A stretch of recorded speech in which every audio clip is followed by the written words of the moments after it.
Wasyawirhum fil amr, pemimpin itu harus suka bermusyawarah. Insya, supaya apa? Masyarakat senang, kota Waringin Barat semakin maju dan semakin hebat. Amin. Maka pemimpin harus turun ke lapangan, Pak. Ini makna imam. Jelas Pak Babu? Pak Ketua BPR gimana? Cocok? Nah, itu jangan reses saja pas turun. Tapi kita keliling apa maunya dan butuhnya masyarakat. Ini makna imam ini, Pak. Hebat pun kita dalam memimpin, Mbak Imam di masjid, bagus pun suara kita, banyak pun hafalan kita, panjang pun napas kita, tapi maaf kalau kita egois dengan apa yang kita punya tanpa mempedulikan jemaah di belakang. Kira-kira jemaah senang nggak? Enggak, Pak. Nesu jemaah, nesu. Ngambek jemaah. Kenapa ngambek? Loh, dia egois, maunya dia aja. Itulah yang model imam-imam sok paten. Muka takbir 3 menit setengah.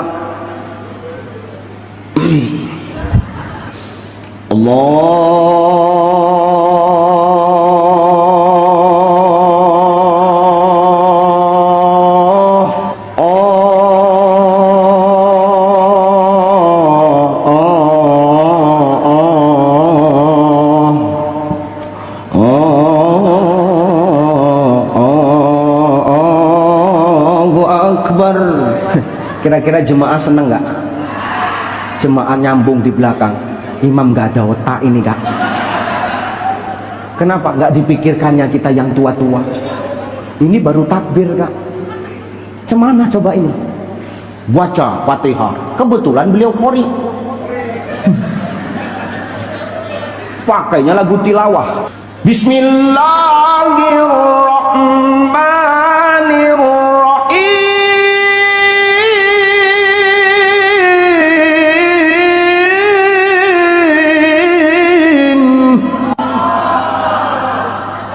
Jemaah di belakang langsung ngomong, cukup sekali aja lah sholat di sini, Kak.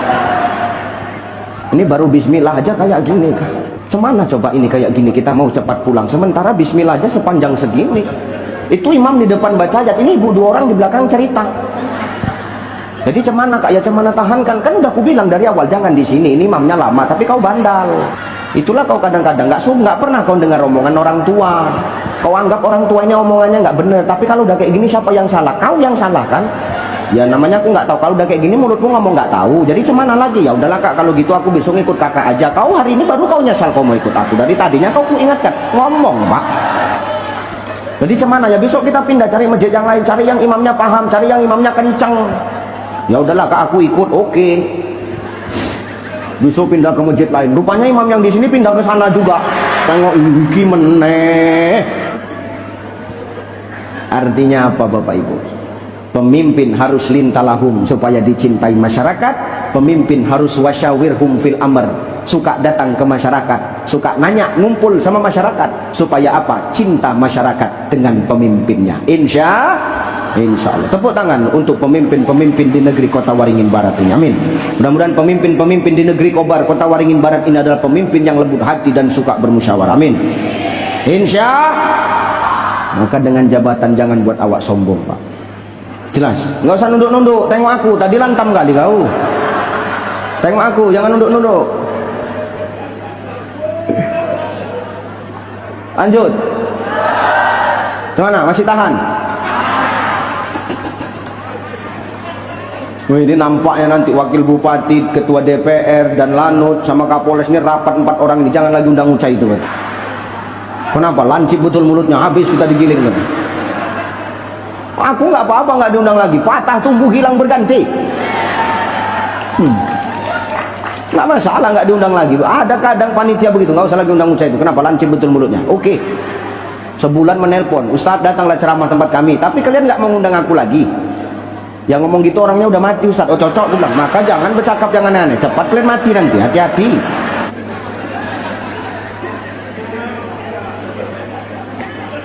Maka jangan karena jabatan kita jadi orang yang tapi dengan jabatan itu kita banyakkan manfaat di tengah-tengah masyarakat ini, Pak. Khairun nas anfa'uhum linnas. Sebaik-baik manusia adalah manusia yang banyak manfaat.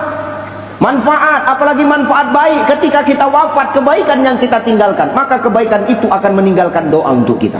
Teringat orang, maka doa yang akan disampaikan. Maka selagi awak hidup, sebarkan manfaat, Pak, walaupun manfaat itu kecil. Kata Allah apa? In ahsantum ahsantum li anfusikum wa in asatum falaha. Siapa yang berbuat kebaikan, maka kebaikan itu akan kembali kepada dirinya. Tapi ingat, wa in asatum falaha, siapa yang berbuat kejahatan, kemungkaran, kecurangan, maka akan kembali kepada dirinya juga. Maka jangan sombong awak hari ini.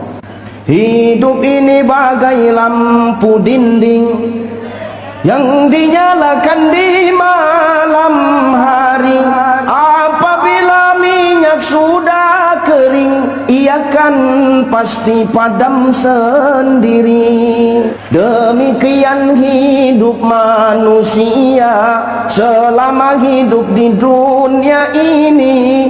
Bila dah tutup umur usia, putuslah hubungan di sana sini. Sendiri awak, cuma amal yang mengikut sama awak. Maka sebarkan kebaikan dan manfaat yang baik di tengah masyarakat, supaya apa? Itu yang menolong awak nanti di hadapan Allah Subhanahu wa taala. Amin.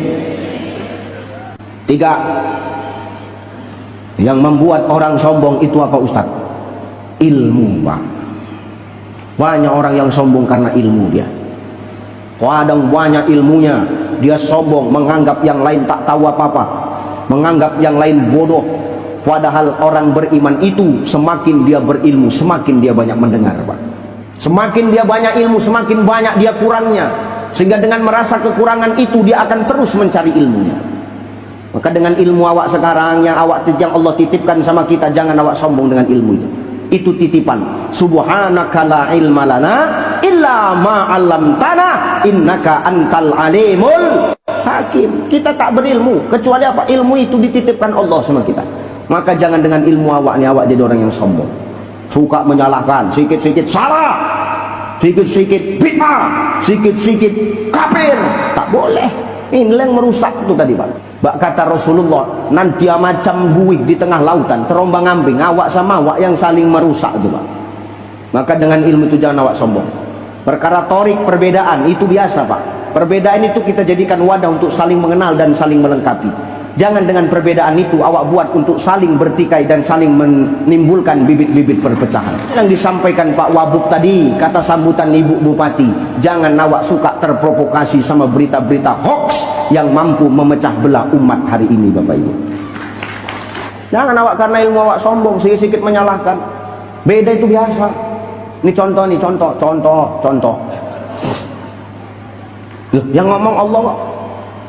Lana a'maluna walakum a'malukum wa nahnu lahu mukhlisun. Bagiku pahamku, bagimu pahammu. Ya kuncinya ibadah ini kan semua ikhlas, Pak. Ngapain kita nyalah-nyalahin orang? Zaman sekarang ini lo banyak orang sudah mau masuk masjid disalah-salahkan. Ngapain kita nyalah-nyalahkan orang yang udah mau masuk masjid? Yang kita salahkan sekarang, bagaimana caranya orang yang belum mau ke masjid mau masuk ke masjid. Ini yang harus kita pikirkan, Pak. Betul ya? Nah, kalau perkara kunut nggak kunut, masalah biasanya itu. Yang kunut betul, yang nggak pakai kunut nggak salah. Artinya apa? Dua-dua betul. Yang nggak betul siapa? Yang nggak sholat. Perkara 23 sama 11 jangan lagi direcokin. 23 benar, 11 nggak salah. Yang salah yang nggak sholat. Selesai kok. Perbedaan itu biasa. Jangan karena ilmu kita mau ngajak berkelahi aja. Loh gini, ini pakai pendekatan tasawuf, Pak, biar enak ngajinya ya, Pak ya. Maaf guru ya. Saya nanya sama Pak Wabub, umpama nih Pak Wabub, saya tanya, Pak Wabub mau kemana? Pak Wabub jawab, mau ke Jakarta. Umpama Pak Wabub nanya saya, kau mau kemana, Cai? Mau ke Jakarta juga, Pak Wabub. Oke. Saya nanya, Pak Wabub naik apa? Saya jalan darat aja lah, Cai. Ya terserah beliau mau jalan darat enggak masalah. Beliau nanya saya, kau naik apa, Cai, ke Jakarta? Saya naik pesawat, Pak Wabub. Udah dibelikan sama Pak Kabak loh tiketnya. Beliau naik jalan darat, saya naik pesawat. Sama enggak kendaraan kami? Beda. Betul ya, Pak? Nah sekarang yang jadi pertanyaan, Pak Wabub boleh nggak nyalahkan saya ke Jakarta naik pesawat? Mana bisa, berantem main pun jadi kita, Pak. Kenapa? Udah dibelikan tiket, Pak, kan gitu. Pak Wabub jalan darat, boleh nggak saya menyalahkan Pak Wabub? Jangan jalan darat, Pak, salah itu, Pak, boleh nggak? Mana boleh, itu urusan Pak Wabu. Pak Wabu pengen jalan darat kok, kan gitu kira-kira Bu, ya kan? Saya mau naik pesawat, beliau mau jalan darat. Nah sekarang pertanyaannya, tujuan kita kemana Pak Wabu? Ke Jakarta. Kita ketemunya di mana? Di Jakarta. Perkara kami maaf, siapa yang sampai duluan, siapa yang cepat sampai, itu nggak jadi urusan. Yang penting tujuannya sama-sama ke Jakarta, ketemunya di Jakarta. Begitulah kita di Kobar ini. Mau apapun paham kita, apapun jalan kita, tujuan kita sama. Apa? Memajukan Kobar menjadi lebih baik lagi, masyarakatnya sejahtera. Amin. Itu Pak. Mau apapun kendaraan kita terserah, yang penting tujuannya sama. Begitu kita dalam hal beribadah, terserah kita motoriknya apa, mau apa paham kita, yang penting tujuan ibadah hanya satu, haqqulillah, mengakui kebenaran Allah Subhanahu. Kira-kira nyambung nggak ngajinya? Nyambung ya?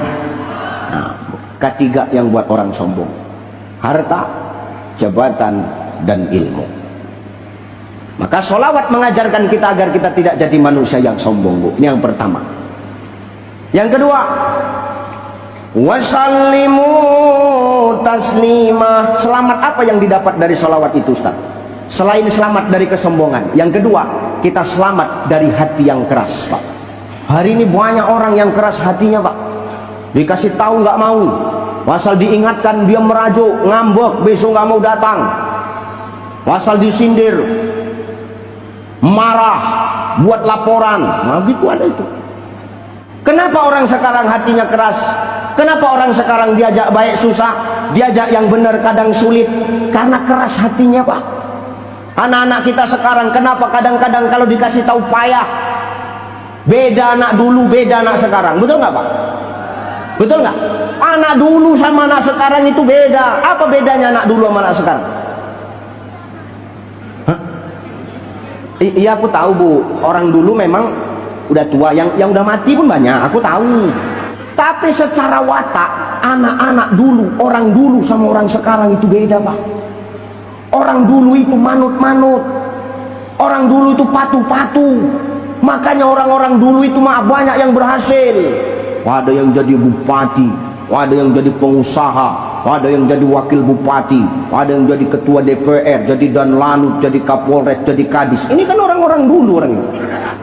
Betul nggak? Kenapa mereka berhasil? Karena manut, patuh. Kenapa patuh? Kenapa hatinya nggak keras? Kenapa gampang diingatkan? Karena emak ayah kita dulu, falyattaqullah waliyaqulu qaulan sadida. Bertakwa sama Allah, wal yaqulu qaulan sadida. Setiap ucapan yang keluar dari dirinya adalah kebaikan. Maka beda orang dulu sama orang sekarang. Kenapa orang dulu maaf apa yang ditonton jadi tuntunan? Betul. Ini kan pepatah-pepatah lama ini. Kalau bapaknya kalong, anaknya kampret.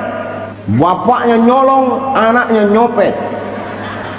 Bapaknya nyolong, anaknya nyopet, mamanya ngepet. Wah, keluarga kriminal. Karena orang dulu manut-manut, Pak. Loh, maya kita dulu ngomongin kita nggak pakai dalil, Bu, bener nggak? Hei, jangan makan depan pintu. Oh, manut, Pak. Manut, Bu, nggak kena nanya. Mana dalilnya? Nggak ada. Dalilnya simpel aja, Pak. Ngalangi orang jalan, udah selesai. Maghrib, anak kita masih keluyuran di luar, emak kita ngomong, masuk ke rumah. Kalau mau ke masjid, kalau nggak mau ke masjid, masuk ke rumah. Jangan maghrib di luar rumah. Nggak pakai dalil, Pak. Sekarang kita sudah ngaji, sudah belajar, baru tahu. Ternyata kalau maghrib di luar rumah, ternyata banyak jin Ummu Sabyan berkeliaran mengganggu anak-anak kita. Bener ya? Kenapa? Karena apa yang ditonton bisa jadi tuntunan. Nah, sholawat ini kan tontonan sekaligus tuntunan, Pak. Ini kan seninya Islam nih. Kalau tadi kan seninya Kota Waringin Barat, pantun saloka. Betul? Seninya Islam mana Ustaz? Sholawat.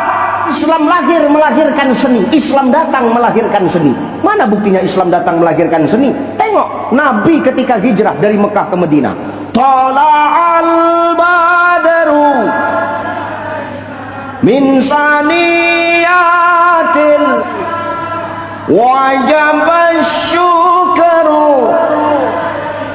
mada'alil Seni nggak ini Pak? Seni. Nabi yang ngajarin tuh Bang. Makanya seninya Islam itu menggambarkan akhlaknya Islam Pak. Maka pernah nggak kita tengok Bu, orang kalau main qasidahan pakaiannya terbuka, auratnya nampak, pernah nggak? Mana nampak, santun pakaiannya Bu, kompak, bajunya kompak, satu nyicil yang lain ngangsur. Di kampung saya gitu bener Cok. Satu jadi vokalis, yang lain jadi backing vokal, kan gitu. Dari dahulu hingga sekarang, di belakang syalalalalala. Betul nggak? Kaum wanita gemar berdandan syalalalalala, berhias diri berbusana rapi, berseri-seri sepanjang hari. Itu yang nyanyi setengah mati sama yang syalalalala itu bayarannya sama itu. Lebih enak yang syalalalala. Bener Pak. Tertib Pak, tertib. Nggak ada di situ judi gaplek, nggak ada. Orang main dadu nggak ada, orang main domino nggak ada, orang main slot nggak ada, orang main skater nggak ada. Kenapa? Isinya nasihat. Cocok Pak Kapolres. Itu. Makanya kalau mau aman kobar nih, rajin-rajinlah sholawat. Jangan pas hari jadi, kalau bisa tiap bulan. Aku aja pun diundang nggak apa-apa lah. Loh, ini bener Bang. Ini dari dia bawakan lagu sudah tertib Bu. Belum goyangannya tertib Pak. Kanan kiri muka belakang, nggak lain-lain. Loh bener nggak? Dari dahulu hingga sekarang, kaum wanita gemar berdandan. Tuh, wak ke kanan, berhias diri berbusana. Itu aja. Gak pernah aku tengok orang lagu kasidah itu goyang gergaji, nggak. Dari dahulu nggak.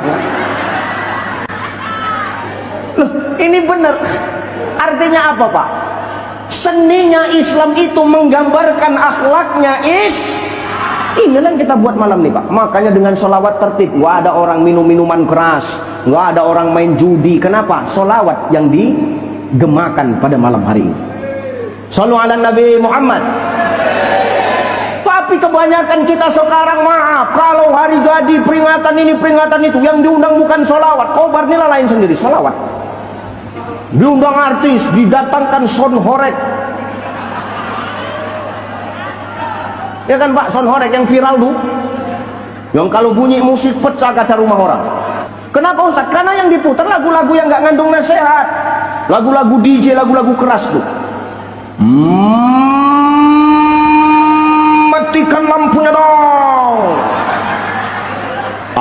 Oye, oye, oye.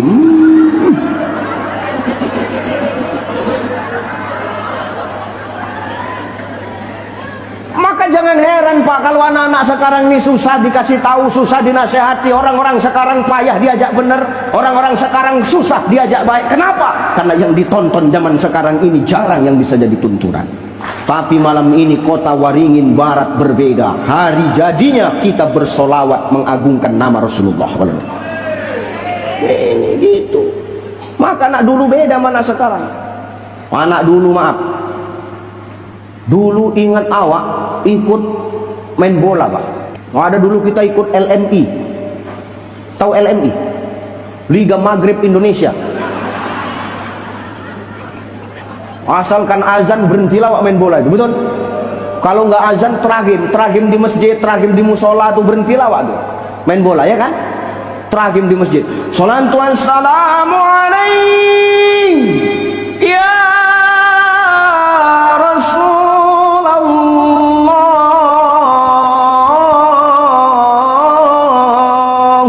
berhenti awak main bola, pulang awak ke rumah langsung.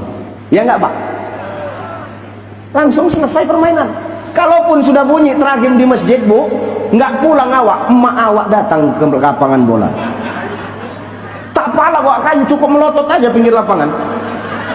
Terasa, emakku marah. Cepat awak pulang. Kalau bisa jangan awak satu jalan sama emak awak. Emak awak jalur darat, kalau bisa jalur langit awak. Cepat. Kenapa? Kalau sudah melotot mata emak, hantu pun kalah dibuatnya waktu itu. Begitulah emak awak dulu mendidik, betul nggak? Coba anak sekarang Bu, maghrib belum pulang masih main bola, melotot emak tuh di pinggir lapangan sambil bawa bola tuh, sambil main dia, didatangi emaknya, mata kau mak, katanya, selesai. Kenapa? Karena maaf, yang ditonton sekarang tak jadi tuntunan. Maka jangan heran kalau anak-anak sekarang ketika diingatkan dengan kebaikan, yang diingatkan malah dilaporkan sama Pak Polisi. Tengoklah Pak di TV, gara-gara merokok ditegur sama gurunya, rame demo anak-anak sekolah. Betul? Kenapa? Karena yang ditonton tak bisa jadi tuntunan. Hari ini Bu, kalau kau memang bisa dirasa mendidik anakmu, bisa ngasih pelajaran anakmu Pak, silahkan kau buat sekolah sendiri, kau kasih mata pelajaran sendiri, kau buat ijazah sendiri. Jangan guru yang sudah mengajarkan ilmu kepada anakmu, malah ketika mengingatkan anakmu, malah kau laporkan balik. Mikir, geram Pak kadang-kadang Pak. Itu tadi yang merusak Pak. Kenapa? Orang tua kita dulu mendidik dengan nasihat. Nangis anak tuh, nangis anak, nangis anak. Diambilnya anak tuh, digendong anak tuh Pak, ditimang. Betul? Tidurlah nak, tidur. Tadi udah nyusu, tidurlah nak. Ayah kau nak gantian nyusu ini, kata mak. Tidurlah, tidur. Nah kan gitu kira-kira. Wah, anak tak tidur, tengok, dimasukkan, diambil tali tambang, diambil sarung, diikat sarung tuh pakai tali tambang, diikatkan ke balok, dimasukkan anak tuh dalam ayunan Pak, dibuat buayan, ya kan? Nyanyi emak tuh, buah hatiku, junjungan jiwa, tidurlah tidur, hai sayang, mama dodoikan, oi sayang, dodoi si dodoi, oh dodoi si dodoi. Tengok dalam ayunan anak belum tidur, ganti lagu lagi. Elok-elok tuan begantung, jangan begantung di dagan rapuh, di batu besar jarang kesandung, ulah kerikil banyak yang jatuh. Tengok enggak tidur juga, keluar lagu Pamungkas, bila Israel datang hampiri, wo tepi cing mata anak tuh terlelap. Kenapa Ustaz? Yang dinyanyikan malaikat maut, apa enggak jantungan anak dalam ayunan tuh? Tapi begitu pun yang dikeluar dari lisannya adalah nasihat. Coba ibu-ibu sekarang menangis anak tuh, lecampakkan anak tuh di tempat tidur, dikasih apa? Nah, kan ngaku Pak tuh. Maka hari ini dengan sholawat itulah melembutkan hati kita, membuat kita hari ini menjadi orang yang alam nasroh laka sodrok. Allah bukakan dada kita selapang-lapangnya. Untuk apa Ustaz? Untuk melihat ayat-ayat kauniyah Allah. Begitu besarnya ternyata ciptaan Allah. Jangan kita yang hari ini, apa yang dititipkan dikasih Allah hari ini, membuat hati kita keras, merasa paling bisa, merasa paling benar, merasa paling sanggup. Padahal apa? Sifat ini hanya karena kerasnya hati kita dengan apa yang kita punya hari ini. Padahal nggak ada apa-apanya dengan kuasanya Allah Subhanahu. Maka dengan sholawat itu melembutkan hati kita. Selamat awak dari kerasnya hati. Insya Allah. Jam berapa? Saya tadi ceramah jam berapa Pak Kabak? Jadi sampai jam berapa ini? Nah, sampai subuh. Gini loh, maksudku gini. Saran boleh, cuman pakai pikiran lah. Aku tadi ceramah jam 9, ini sudah setengah 11, sudah 1 jam setengah.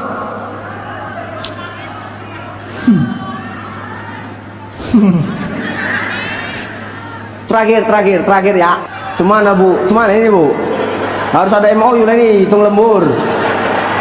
Yang ketiga, sholawat itu menyelamatkan kita ketika kita wafat Bapak Ibu. Matinya kita semua ini nanti, betul? Ibu mati nggak? Bapak mati nggak? Kalau ibu boleh milih, mana yang bagus mati duluan? Suami atau istri? Kau bandel kali kau dari tadi kau ya. Masih suami pula yang mati.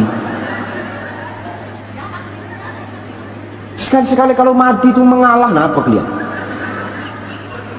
Saya lupa. Saya kalau ditanya, Ustadz kalau lah boleh milih Ustadz, siapa yang bagus mati duluan? Ustadz atau istri? Kupegang firman Allah, ar-rijalu qawwamu 'alan nisa. Laki-laki itu pemimpin perempuan. Pemimpin itu kan pengalah, Pak. Mengalah ya. Padahal kalau ditanya, Ustaz, mana yang lebih bagus mati duluan? Ustaz atau istri? Aku mengalah. Biar aja dia dulu, aku belakangan. Aku bilang, mengalah aku.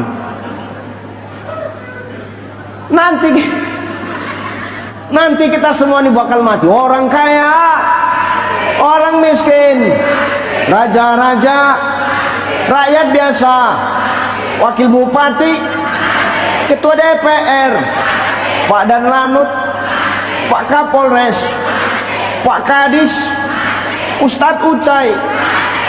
Oke, awak semua ini bakal mati. Nanti Bu, ketika kita mati, Allah nanti akan bangkitkan kita lagi. Ketika awak bangkit dari kubur itu, manusia itu bakal bawa amalnya masing-masing. Faman ya'mal misqala dzarratin khairan yarah, wa man ya'mal misqala dzarratin syarran yarah.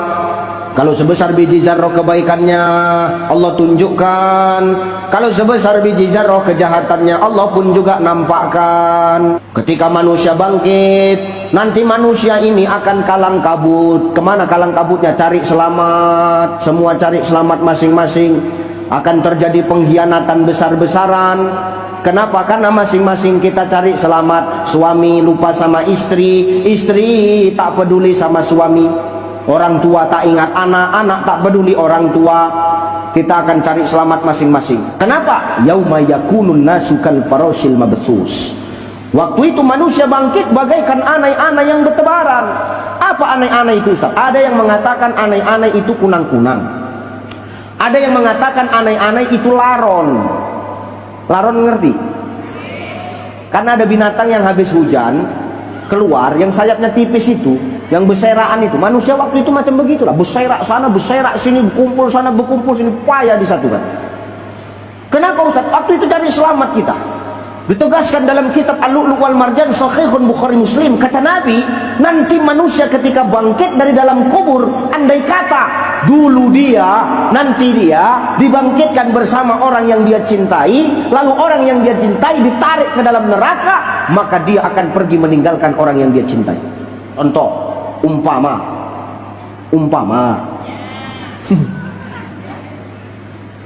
jangan ada yang amin, tak tolong aku ya. Ini contoh, meninggal aku sama biniku, umpama tinggallah saya sama bini saya Pak, bebarengan. Pas meninggal itu dikuburkan kami bebarengan, bangkit pun bebarengan. Istriku ditarik ke neraka, maka aku akan pergi meninggalkan istriku Bu. Takkan dia ku tolong. Kenapa? Ustadz biarkan istri ditarik ke neraka. Wow, daripada kita terlibat. Ini betul ini. Kenapa terlibat loh? Aku tahu kartu as dia, dia tahu kartu asku. Kalau nanti dia ditanya malaikat, apa nggak buka mulut dia? Apa nggak terbawa-bawa kita kan? Bagus lari kita sporing Pak.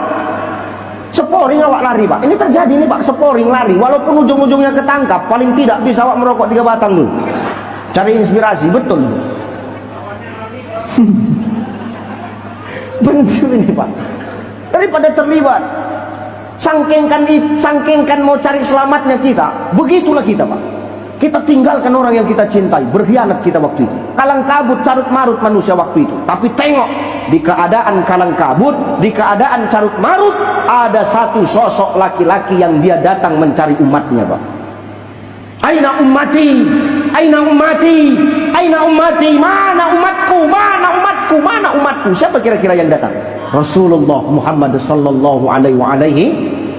Di saat kita cari selamat masing-masing, tapi Nabi datang untuk menyelamatkan kita. Aina ummati, aina ummati, mana umatku, mana umatku. Loh, rupanya Nabi nggak tanda sama kita Ustaz. Nabi bukan nggak tanda, tapi yang salah itu kita. Apa salahnya kita Ustaz? Kita hari ini taunya cuma mengaku-ngaku sebagai umat Muhammad. Ingat Pak, kita hari ini taunya cuma mengaku-ngaku sebagai umat Rasulullah. Orang yang ngaku-ngaku belum tentu diakui.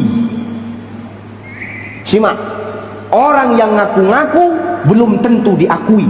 Tapi orang yang sudah diakui tak perlu ngaku-ngaku Pak. Ini dia sekarang. Kita ini hari ini ngaku-ngaku sebagai umat Nabi. Orang yang ngaku-ngaku ini belum tentu diakui, Pak.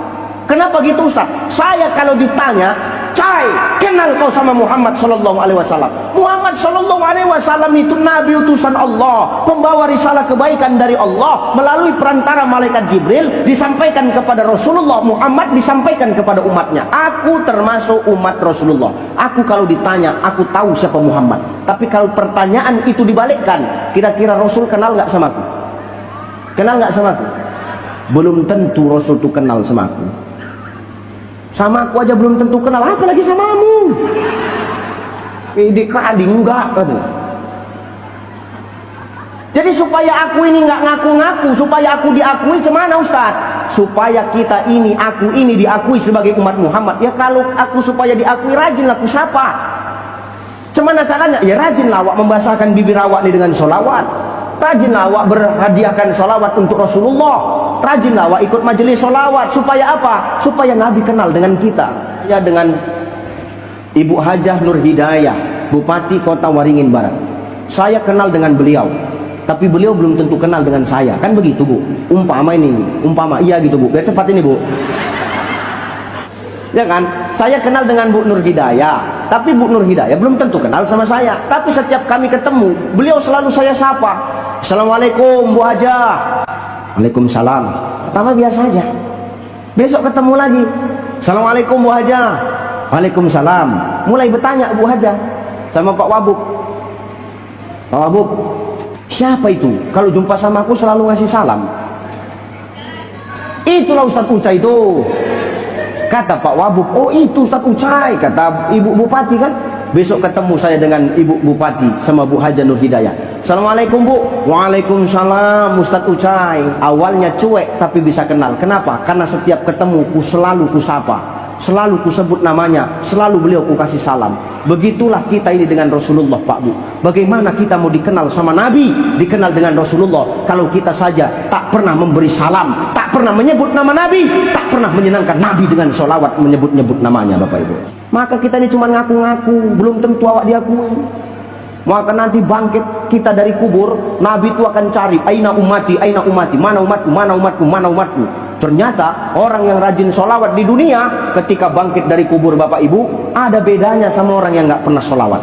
Apa bedanya? Orang yang rajin sholawat, begitu bangkit dari kubur, wajahnya memancarkan cahaya. Disinilah Nabi akan tanda dengan dia. Oh, ini umatku yang rajin sholawat. Kenapa? Karena ada bedanya orang yang mau sholawat sama nggak mau sholawat. Oh, wajahnya memancarkan cahaya. Oh, Ucai ini rajin sholawat ini. Tarik lagu, rap. Ayo Cai, kata Rasul. Oh, ini Pak Haji Ruslan ini rajin sholawat. Selamatlah Pak Haji. Oh, ini Bu Hajah Nur Hidayah ini, Bupati Kota Waringin Barat, rajin sholawat ini. Rap, selamatlah kami. Selamatlah Ibu. Oh, ini tim Hadro ini rajin sholawat. Selamatlah orang ini. Tim Hadro, saya, Ibu Bupati, suaminya, selamatlah kita. Kita selamat, Pak. Kalau orang bapak belum tahu lah nasibnya semana kan. Yang jelas kami selamatkanlah dulu diri kita kan, Pak. Selamatlah. Orang ini yang megang tanda tangannya agak payah kalau nggak diselamatkan, Bu. Selamatlah kita, Pak. Saya, Bapak, Ibu, sholawat sama tim Hadro, sholawat. Selamatkan. Selamat. Selamat, marhaban. Daripada dijahit soalnya pertama dulu besok. Selamat kan? Wadin Nabi tengok umatnya sudah banyak yang rajin salawat, tengok ke surga. Banyak umat masuk di surga, senang Nabi, bahagia Nabi, gembira Nabi. Tapi kan Nabi teringat ada surga pasti ada. Nabi lari ke neraka. Begitu tengok di neraka, Pak. Ya Allah. Menangis Rasulullah. Ya Allah. Masih banyak rupanya umat di neraka ini. Ya Allah, kabar semua ini. Diterima, ya Allah, itu Pak Wabuk di sana. Bawah. Tengok sebelahnya ketua DPR menjerit orang itu. Tolong! Tengok, ya Allah, Pak dan Lanut itu di tengah-tengah orang habis. Pak Kapolres tengok, oh itu kadis-kadis semua, ya Allah. Kita aman, Bu, kita udah selamat. Tengok lagi ke kanan, ya Allah, wakil ketua DPR itu habis lah. Rupanya di sana semua menangislah Rasulullah. Rasul menangis Kemana Rasul lari Pak? Rasul lari ke bawah aras, bersujud kepada Allah, menangis di bawah aras, berdoa kepada Allah, bersujud. Apa doanya? Ya Allah, selamatkan umatku ya Allah, tolong umatku ya Allah, angkat umatku dari neraka ya Allah. Demi Allah, Rasul tidak bangkit dari sujudnya sebelum doanya diangkat oleh Allah. Maka diangkat doa itu. Apa kata Allah? Kum ya habibi, bangkit ke wahai kekasihku. Jangan kau nangis, jangan kau merengek macam begini. Apa yang kau mau ngomong, apa yang kau minta ngomong. Jangan kau ngerengek, jangan kau menangis begini. Kau ini kekasihku, kau mau apa ngomong. Aku mau ya Allah, selamatkan umatku yang di neraka. Tengok Bu, Nabi nggak mikirkan dirinya, tapi Nabi mikirkan kita umatnya Pak. Selamatkan umatku ya Allah. Umat yang mana? Umatku yang ada di neraka. Umatmu di neraka banyak. Yang mana? Orang Kobar. Orang Kobar hampir separuh di sana semua. Yang mana ini? Yang di hati mereka ada iman, walaupun iman mereka sebesar biji kurma ya Allah. Ada iman kita Bu di hati sebesar biji kurma. Selamat kita Pak. Apa kata Allah? Hei Muhammad, pergi kau ke neraka, selamatkan umatmu yang ada di neraka tuh. Rasul lari ke neraka, diketuknya pintu neraka tuh. Assalamualaikum. Nah, kan nampak penghuni neraka kan? Kan udah nggak perlu ku jelaskan lagi Pak. Jadi cuman lagi. Kan udah A1 model begini nih. Jadi cuman lagi. Panas.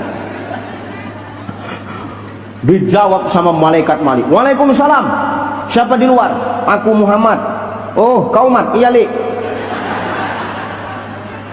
Kejap ya Mat. Oke Li. Buka yang pintu neraka itu. Sehat, sehat. Apa cerita Mat? Biasa, umatku banyak sini. Umat yang mana? Orang Kobar. Orang Kobar, oke.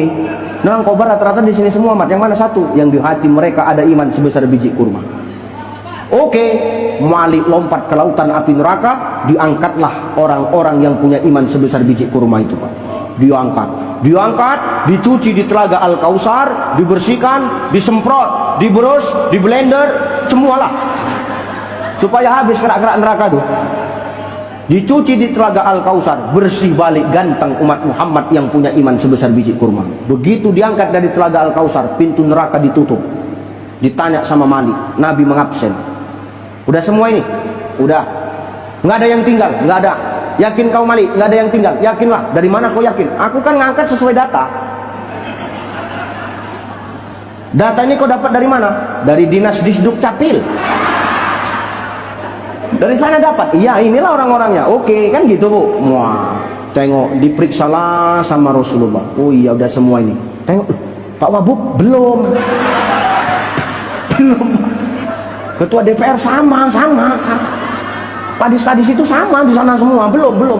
Masa belum? Nggak ada nampak, nggak ada. Setengah mati aku nyari nggak ada. Di daftarnya pun bolak-balik nggak ada namanya. Iya, oke lah. Nabi lari lagi ke bawah aras. Menangis lagi Nabi di bawah aras. Selamatkan lagi umatku ya Allah. Umat yang mana lagi? Orang Kobar belum selesai, masih banyak. Ada lagi, ada. Yang mana lagi? Yang di hati mereka ada iman, walaupun iman mereka sebesar biji jagung. Biji jagung itu besar atau kecil? Mana lebih besar biji kurma sama biji jagung? Biji kurma. Jadi kalau ada iman awak sebesar biji jagung, Bapak Ibu, selamat kita. Diangkat sama Nabi dari neraka, dicuci di telaga Al-Kausar, diabsen lagi balik. Udah semua ini? Udah. Yakin? Bapak belum. Pak Ketua DPR kok ketawa? Bapak pun belum Pak. Belum. Tuh, habis kok malah ketawa. Kalian di dalam lumpur neraka, tahu nggak? Oh, kami aman, kami udah selamat kita kan, udah selamat kita. Menangis lagi Rasulullah, selamatkan lagi umatku ya Allah. Yang mana lagi? Yang di hati mereka ada iman, walaupun iman mereka sebesar biji zarrah, setipis kulit bawang. Coba, bismillah Pak Wabub terangkat. Selamatlah Pak. Ketua DPR tinggal kumis saja habis Pak. Habis. Hadis, laporan semua diangkat habis. Cuman keadaannya udah hancur lah, mana bisa lagi tanda kita bahwa belum kena hantam malaikat, mana bisa lagi tanda. Tapi hebatnya Rasulullah dibawa ke telaga Al-Kausar, dicuci, dibersihkan, balik muda lagi Pak, macam 17 tahun. Masya Allah, masuklah orang ini ke surga. Saya, Ibu Bupati, Pak Haji Ruslan, Pak Kabak Kesra, tim Hadro, Pak Kabak kan koordinator hadroh, kalian nanti kayak gini ya kan ngatur-ngatur beliau, gini. Ya kalau nggak ada EO-nya siapa kan gitu. Ini kalian nanti kayak gini, nanti orang itu masuk, kalian main ya tolak al-badru, oke. Saya Pak Haji Ruslan, Ibu Bupati, yang ke depan pintu lah, orang ini masuk lah kan. Tolak al-badru, masuklah Pak Wabuk tak salam, assalamualaikum Pak. Dia melakukan saya gitu. Kenapa Pak? Rupanya merajuk. Kenapa merajuk? Kau CS, berkawan, tapi kau tinggal aku di neraka. Jadi kemana lagi? Aku bilang, Bapak aku ceramah, yang itulah Bapak. Apa Bapak ngunyah-ngunyah? Itulah Pak DPR itu salam. Kemana saya? Pak, dia melakukan saya. Parah betul pergaulan kau, tipis sekali pergaulan. Kenapa? Kau tinggal aku di neraka. Padahal berkawan dengan kita. Kata Pak DPR kan, kemana lah? Aku ceramah, Bapak asing ngunyah, tapi tak apa-apa, berkumpul kita nanti di surga Allah Subhanahu wa Ta'ala. Ini bukan ngabuk sini, bukan DPR sini, ini sana ini. Kan nggak usah sebut nama orang sananya ini. Maka selamatlah kita semua masuk ke dalam surganya Allah. Apa Rasul puas? Belum. Rasul tengok di neraka umatnya masih ada yang tertinggal, menangis lagi Rasulullah. Ya Rabb, selamatkan umatku lagi ya Allah. Umat yang mana lagi? Belum semua, belum. Ini yang terakhir ya Allah. Yang mana? Dengar Bapak Ibu, dengar, simak. Umatku yang ada di neraka, yang di hati mereka tidak punya iman, sikit pun di hatinya tidak ada iman, tapi mereka pernah mengucapkan kalimat asyhadu an la ilaha illallah wa asyhadu annaka muhammadar rasul. Imannya tak ada, hidupnya cuma modal sholawat, tapi Nabi juga memikirkan mereka. Bapak. Ini orang nekat, hidup cuma modal sholawat. Ibarat orang hidup kemana-mana bawa mancis tapi nggak bawa rokok, mengharapkan rokok orang. Ini orang nekat. Tapi Nabi pun juga memikirkan kelompok manusia seperti ini. Nabi pun angkat dari dalam neraka. Maka pantaslah janji Rasulullah kepada kita umatnya. Apa itu Bapak Ibu?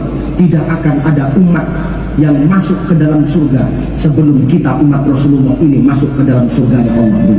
Baru menyusul umat-umat yang lain. Amin. Allahumma sallu ala Nabi Muhammad.